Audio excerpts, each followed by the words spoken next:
And let's go to the ENA brand.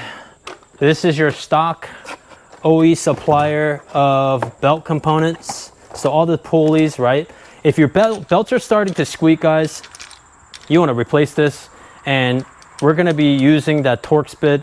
And this is how you kind of wedge it and then, you know, loosen the tension on this, right? That's why they have these little bits here. It's going to be on this main kind of drive, and then this coil piece here. That's what gives it that spring-like effect when you're pulling it back. So we'll get into it a little bit and then show you how to remove it and then replace the belt. I think the most important thing is the orientation of the belt, how the belts actually go on, and then, you know, just the little caps and whatnot. I'm surprised that I guess this one doesn't have a cap, but all the other ones have a cap. Let's see here. Oh, there we go. And that's what it does. It's basically a dust shield, because these are on bearings. And once the bearings start going, that's what makes the noise, right? Obviously this is brand new and you don't hear anything. That's what you want it to be. You don't want it to have a ton of play either. And this car is certainly making that kind of noise. It's got a slight belt noise that I want to get rid of. I don't know if it's the oil leak. I don't know if it's the belts or the pulleys themselves, but why not get at it and start replacing it?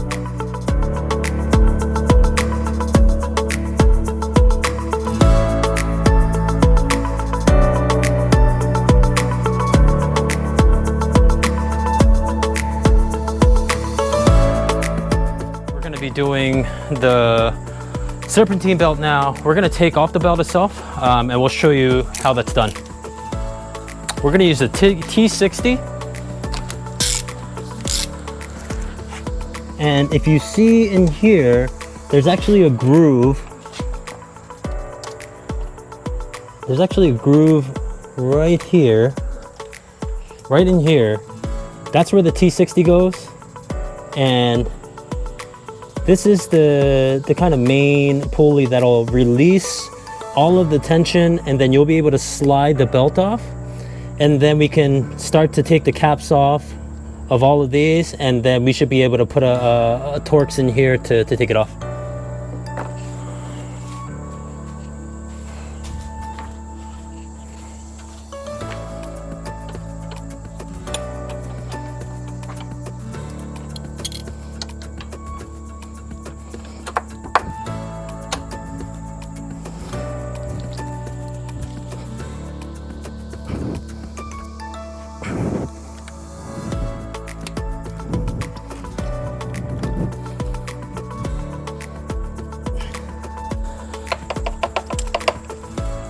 And if you take the belt off, make sure you know the orientation of it. And I'm gonna make a mental note to myself how it goes on from the top. But this plastic is where the back of it goes.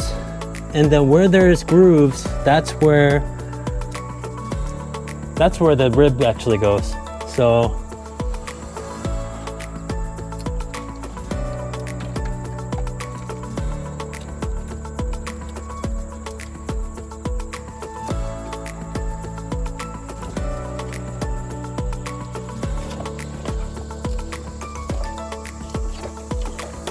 okay, here's the belt.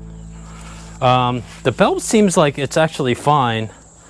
It is a little bit on the stiff side, but you don't see any cracking, which is a good sign. I mean, this belt probably had a lot of life left, but I think where the squeaking was coming was from here. You can tell that, we'll show you a little bit of a close-up, but you can tell that the ribs have really lost its edge. So we're gonna start taking off those guys.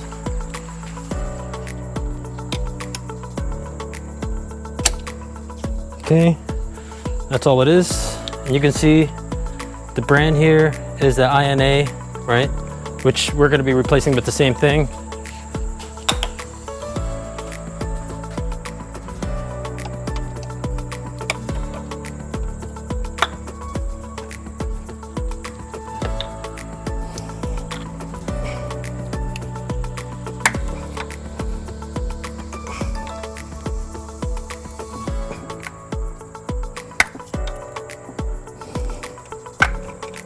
Okay.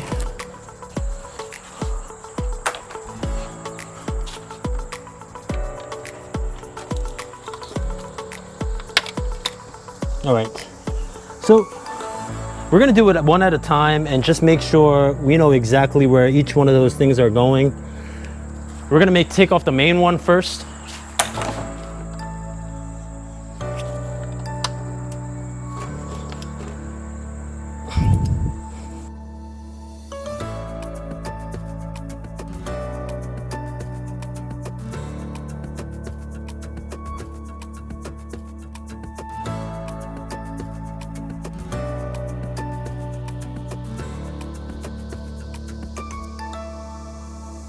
And one of the main reasons you want to do any of this belt stuff very last, from doing the oil filter housing gasket as well as the valve cover gasket, is just in case, you know, you have oil leaking onto the belt.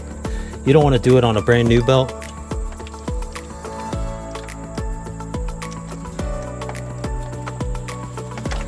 Okay. And here it is, guys. Here's the assembly itself.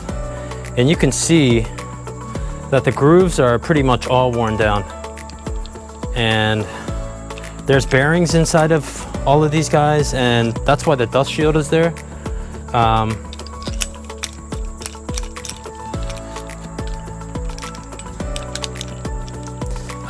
curious to see if there was a good amount of play, which there shouldn't be, and that's probably why it wore down more than anything. And quick info, if you have like a drill bit or a piece of metal that fits into this groove, you could actually lock this in place once you release the tension to hold it so that the tension is off. Okay, and the OEM one, we'll show you on the OEM one.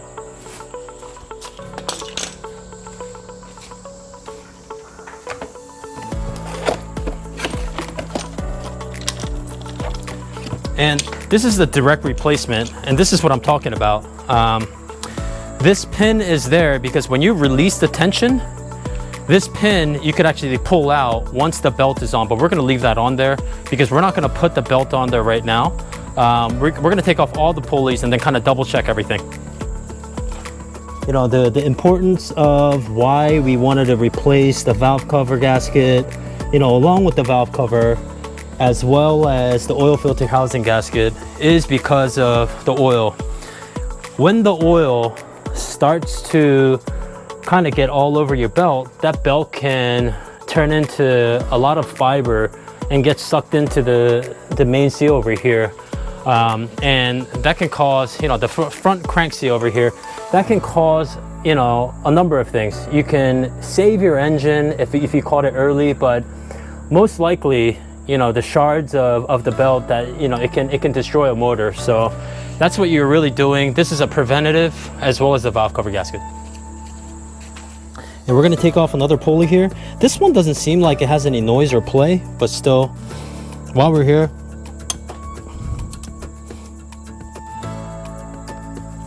okay. And remember, guys, torques, external torques, if you've worked on one or two, you know the pain. You can easily strip it. That's why I have my hand behind here like this, pressing in on it to give it as much leverage as possible. And once you get it going, it's fine, but there's a chance that it could strip.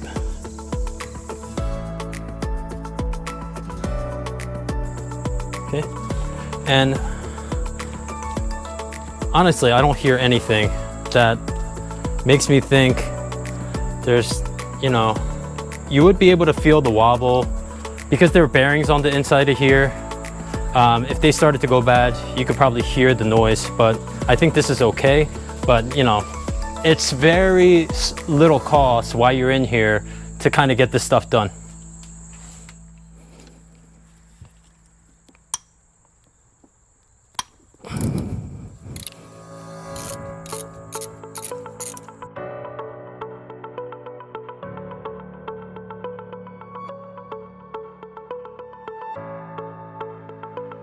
There we go.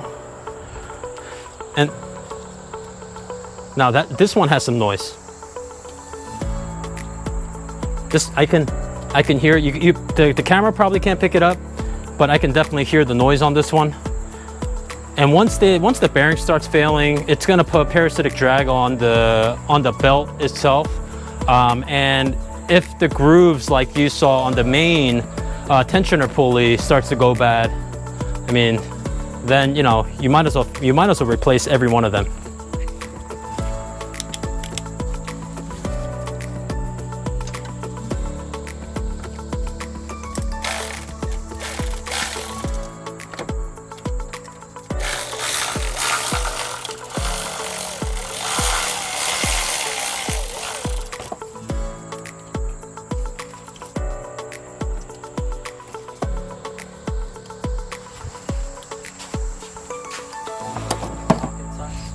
10 millimeter. We're just going to remove this guy. This was becoming a pain to put the new pulley back in. This basically holds your AC line in place, and I guess it's a good time to kind of clean this up. I mean, this is really no mechanical function here. It's just really a holder, a plastic holder. But while you're in there, right? Let's get all that gunk. Oh, tons of stuff. And try not to break any of this stuff, guys. I mean, it's gonna cost you a good amount of dough. I mean, I'm sure you guys know this is probably a BMW only part.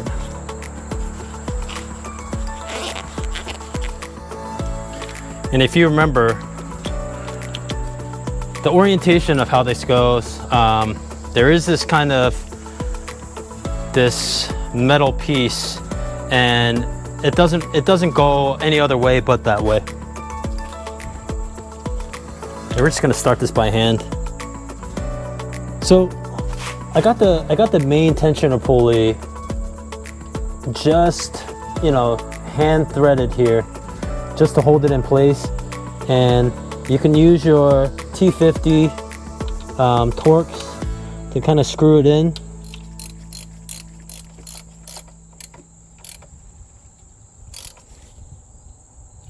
Okay, that's on there. And you can feel how tight this is. If this is free spinning, that means that your bearing and whether it's the grease in there or the cage or the balls, they're all starting to come loose. So that's how your bearing should be. That's how your pulley should be. Should be pretty tight. So if you look at the bottom here, the bigger pulley goes in here.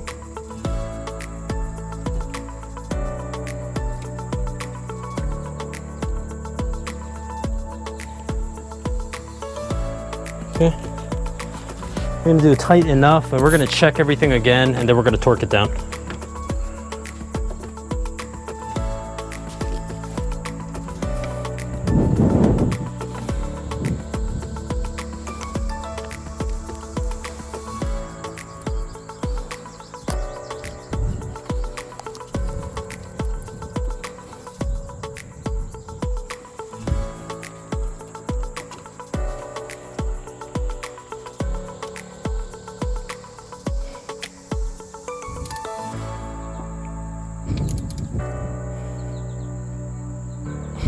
Okay.